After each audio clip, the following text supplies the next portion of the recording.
Ituloy natin ang pagpapahayag ng isang alagad ng batas. Sinabi niya, "Dahil hindi ko alam ang kasaysayan ng Israel sa Biblia, ay binabasa ko ang mga kasulatan nila na patungkol lahat sa akin." Nagsimula pala tayong mga hentil na maisanib, maikabit, mailapit o maiugpong sa tinanggihan nilang pantubos na dugo ni Jesus.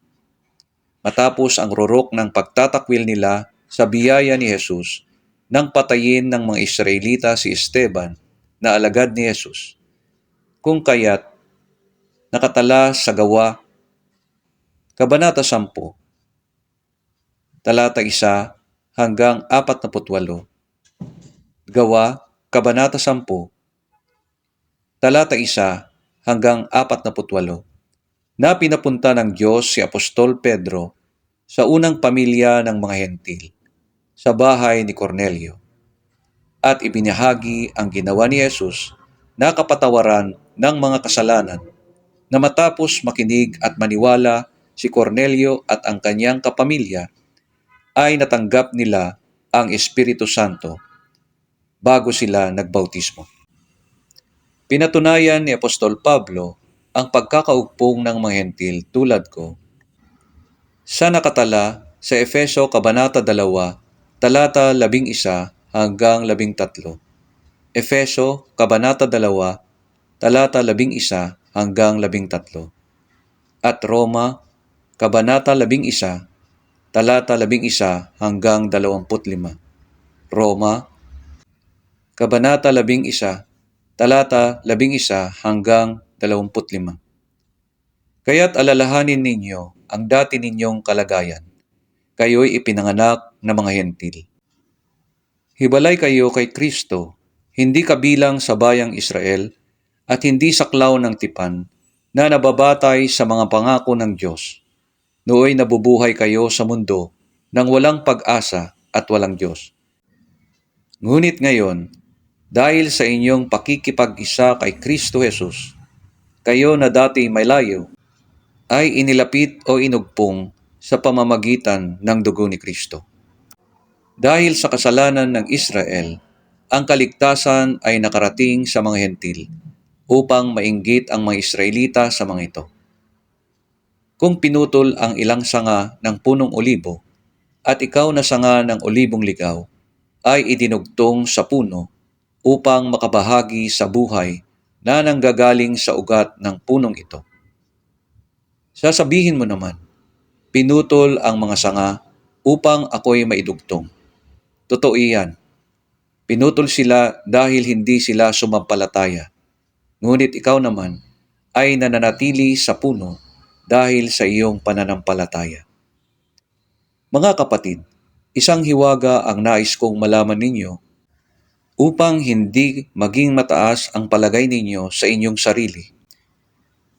Ang pagmamatigas ng Israel ay sa isang bahagi lamang hanggang sa mabuo ang takdang bilang ng lahat ng mga hentil na maliligtas.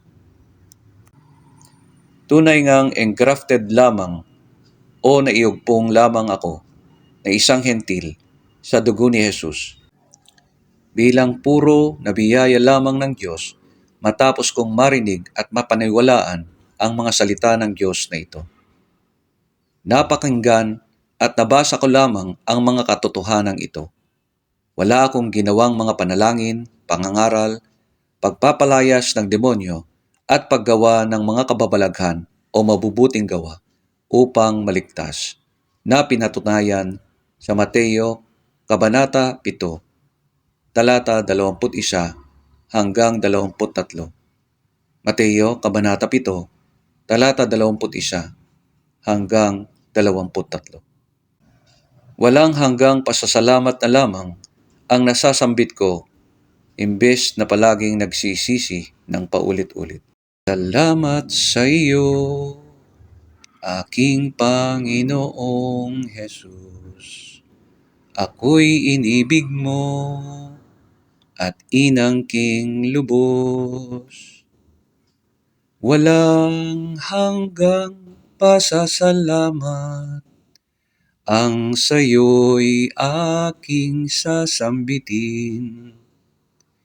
Maging sa huling sandali ng aking buhay, pasasalamat sa iyo, pasasalamat sa iyong walang hanggan. Mahalaga rin pala na aking malaman at mapaniwalaan ang tungkol sa pagkabuhay muli ni Jesus, sapagkat mananatili pa rin ako sa aking kasalanan.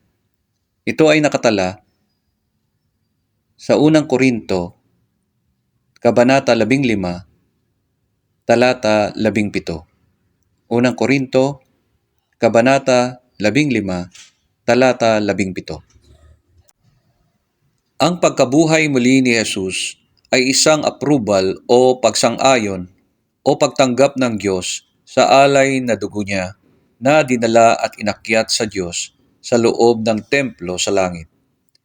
Ang ginawa pala ng mataas na pari ng Israel na pagdadala ng dugo sa loob ng templo nila sa lupa at tagumpay na paglabas niya ay anino ng pagkabuhay muli ni Jesus. Sapagkat kung hindi malinis ang dugo na dadalhin niya, ay hindi tatanggapin ng Diyos, bagkus mamamatay ang mataas na pari. At matapos na muling mabuhay si Jesus, ay nagpakita siya sa kanyang mga alagad upang mapatunayan na ang kanilang mga kasalanan ay lubos nang napatawad. At matapos siyang magpakita sa kanyang mga alagad ng 40 araw, ay umakyat siya sa langit at lumuklok sa kanan ng Ama. Sa katotohanan ito, naniniwala ako ngayon na nakabahagi ako sa kamatayan ni Jesus dahil napunta sa kanya lahat ang aking mga kasalanan at kaparusahan nito. At nabuhay muli rin ako kasama niya at kasama rin niya ako na nakaluklok sa kanan ng Ama. Sa katotohanan ito na natuklasan ko lamang sa pakikinig at pagbabasa ay nasagot ko ang tanong ng himnong, "Were you there when they crucified my Lord?" Were you there when they crucified my Lord? Were you there when they crucified my Lord? Oh, sometimes it causes me to tremble, tremble, tremble. Were you there when they crucified my Lord? Sa natuklasan kong pagkaugpong sa akin, sa dakilang biyaya ng Diyos, lahat ng biyaya na nakapaloob sa Juan Kabanata 1, Talata 12, Juan Kabanata 3, Talata 3 at 5, at Juan Kabanata 3, Talata 16, ay napasa akin na rin lahat.